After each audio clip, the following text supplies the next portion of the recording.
nanti masyarakat bisa memanfaatkan gadgetnya untuk kebutuhan sehari-hari. Oke, hari ini saya akan menyambung kaitannya dengan bagaimana aman di ruang digital, utamanya kaitannya dengan data pribadi. Tadi udah disebutin nih, bagaimana kita bermedia sosial, terus bagaimana mengamankan gadgetnya. Di media sosial itu banyak hal terjadi, banyak hal yang kita bagi.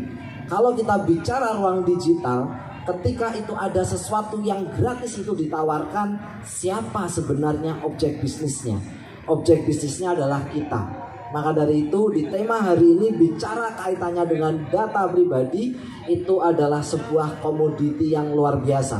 Tadi disebutkan oleh pemateri sebelumnya dari Pak Satria, data pribadi sekarang saat ini adalah ibaratnya emas.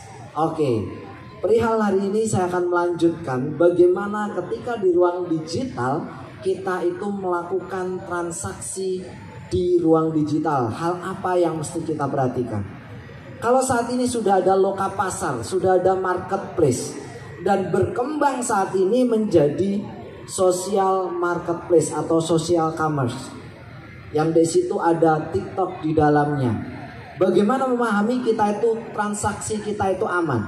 Ada beberapa hal yang perlu dipahami. Yang pertama adalah bagaimana kita mengetahui dan memahami tips kaitannya dengan memilih seller yang bisa atau yang dapat dipercaya. Ada hal yang perlu dipahami ketika kita memilih seller yang dipercaya, baik itu di marketplace atau di social commerce. Di situ ada yang namanya bintang yang berbicara. Bintang yang berbicara itu ada bintang 1 sampai dengan bintang 5. Maka untuk para pengguna media sosial, para konsumen di ruang digital yang biasa menggunakan marketplace atau loka pasar, pastikan memilih seller yang punya reputasi bintangnya bintang 5. Ini yang perlu diketahui. Berikutnya apa? Kalau sudah bintang 5-nya ini udah dipilih, pilih lagi adalah apa? Kapan dia itu lama bergabungnya.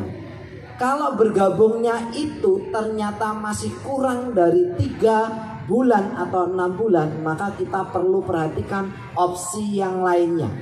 Opsi lainnya itu apa? Yang pertama adalah bagaimana kecepatan untuk membalas pesan yang dikirimkan oleh pelanggan atau pengguna. Kalau prosentasenya itu ternyata kurang dari 70, saya sarankan pindah ke seller lain yang di situ respon time-nya lebih dari 70. Oh, ternyata semuanya ini 70. Berarti hal apa yang perlu diperhatikan? Yang perlu diperhatikan adalah kalau bintangnya udah 5, bergabungnya lebih dari 6 bulan atau 1 tahun, terus ternyata respon time-nya itu 80%, maka yang perlu diperhatikan berikutnya adalah testimoni dari pelanggan yang sudah pernah berbelanja. Testimoninya gimana? Kalau testimoninya baik, maka kita bisa membeli dari seller tersebut. Jadi reviewnya itu gimana? Review itu yang nanti bisa digunakan dalam kita berproses jual beli, itu nanti menjadi kekuatan utama bahwasanya seller tersebut bisa dipercaya. Dari semuanya itu yang perlu diperhatikan lebih pentingnya adalah apa? Bagaimana deskripsi barang yang di situ menjadi sebuah narasi yang kuat harus sesuai dengan kondisi fisik barangnya. Karena sering terjadi ketika kita beli barang troli, harganya murah, ternyata ukurannya tidak sesuai yang kita harapkan. Nah, ini kekuatan dari deskripsinya, ini perlu diperhatikan. Jadi memilih seller itu tipsnya seperti itu. Nah, terus kalau kita ternyata setelah beli, kita itu ternyata barang yang datang nggak bisa kita atau tidak sesuai dengan yang kita harapkan, apa yang mesti kita lakukan? Yang pertama adalah saat ini di marketplace, di loka pasar atau di social commerce ada yang namanya cek dulu. Jadi cek dulu barang itu gimana kondisinya. Kalau barang itu nggak sesuai, di situ ada fitur yang namanya bebas pengembalian. Ini salah satu cara untuk memitigasi bagaimana tindakan penipuan itu bisa dicegah. Ini yang perlu dipahami.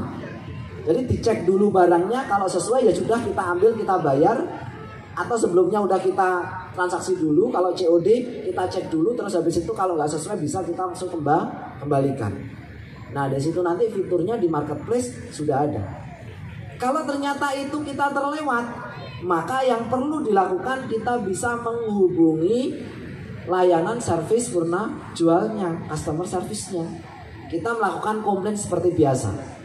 Tetapi kalau di situ ternyata juga terlewat, maka kita lakukan yang namanya kumpulkan buktinya, lalu kita buat laporan kepada JS ataupun maupun pihak yang berwajib. Karena apa? Saat ini ketika kita bicara tindakan kriminal di Indonesia itu penanganannya adalah secara terpusat.